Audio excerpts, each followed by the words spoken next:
In this video, I want to show you how to do the knitted cast on. This was actually the very first cast on that I was showed when I was in primary school.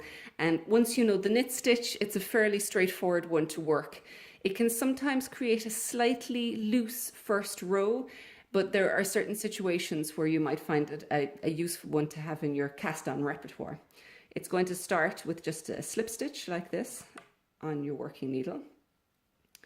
And then, just as the name indicates, it's effectively just like knitting, but instead of leaving the stitch on the left needle, the right needle, you're going to lift it up and put it back onto this needle. And that's all you're going to do. Keep knitting and putting the stitch back on. So we're going to just go ahead and knit into the first stitch. And then instead of leaving it on that needle, I'm going to go back and put it back onto the left one. And then I'm going to go and do the same thing again, knit into the next stitch, then lift that stitch up and put it back on. And that's all you're actually going to do the knitted cast on. It's as straightforward as that. You just keep knitting your stitches and putting them back on like this. Try not to miss the needle.